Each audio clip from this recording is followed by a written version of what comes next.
Welcome to The Explainer. Today, we're digging into a really serious question. What happens when the actions of a U.S. president seem to line up perfectly with the interests of an adversary like Russia?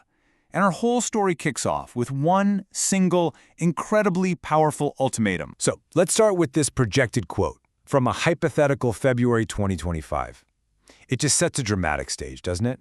I mean, this is a moment of absolutely immense pressure on a wartime leader.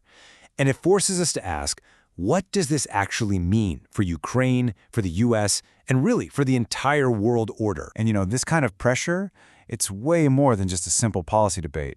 It takes us right to one of the most serious questions you can possibly ask about a national leader. So this gets us to the absolute heart of the matter. The source material really puts it bluntly. Do these actions effectively mean a U.S. president is acting on Russia's behalf? Now, to even begin to answer that, we have to understand the incredibly high legal standard for what that phrase, acting on behalf, actually means. Okay, so under international law, proving someone is acting on behalf of a foreign power isn't just a matter of opinion. It requires hard, cold evidence that someone is acting on direct instructions or under the control of another country.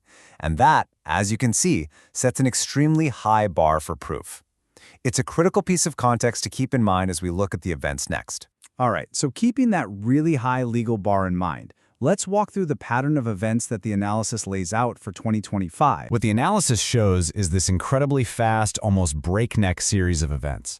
It kicks off with that ultimatum we saw. And then, almost immediately, military aid to Ukraine is halted. That pressure is then used to push a ceasefire, and the whole thing builds towards a proposed summit between the U.S. and Russia to talk about territorial swaps. The key thing here is just the speed and the relentless nature of this pressure campaign. Now, this is where things get really interesting. The analysis points out how this all kind of rhymes with the 2019 impeachment scandal. Remember that? Back then, the pressure was all about a personal political goal. But in this 2025 scenario, the pressure is for a stated policy goal, getting a peace deal. The stated reasons are different. But here's the kicker. Even though the goals are different on the surface, the method, as the analysis points out, is almost identical.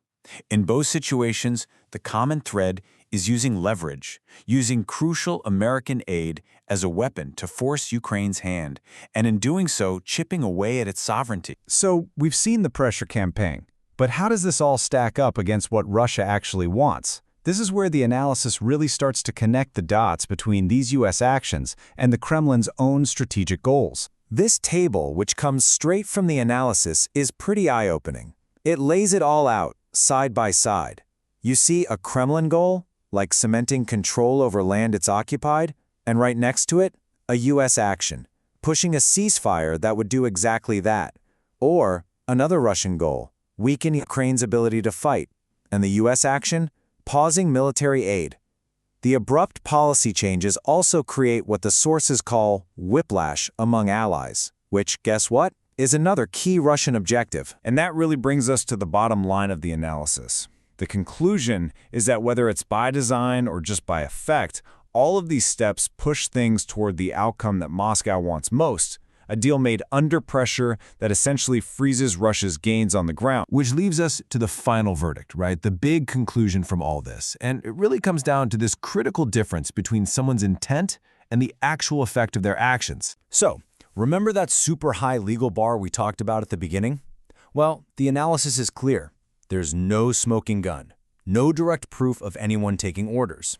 But, and this is a huge but, the cumulative effect of all these policies, it's undeniably, demonstrably beneficial to Russia's position in this war. In fact, there's a quote from the source material that just sums this up perfectly. It says, "Whether one judges this as acting on Russia's behalf hinges on intent. The effects, however, are unmistakably Kremlin-friendly." Okay, so you might be thinking, intent versus effect. What's the big deal? Well, why does this distinction actually matter? What are the ripple effects of all this for the rest of the world? The analysis points to three huge risks here. First, there's the strategic one. You're setting a really dangerous precedent that aggression might just pay off. Second, it's a huge problem for international law, because a deal that's forced on someone isn't really legitimate. And finally, there's a domestic legal risk right here in the U.S. Withholding money that Congress has already approved could violate the Impoundment Control Act, the very same law that was at the heart of the 2019 scandal. And so, when you boil it all down, this whole explainer leaves us wrestling with a really fundamental question. In world affairs, when we're judging the actions of our leaders, what's more important, what they say they intend to do, or the actual real-world effect of their policies? There's just no easy answer to that one.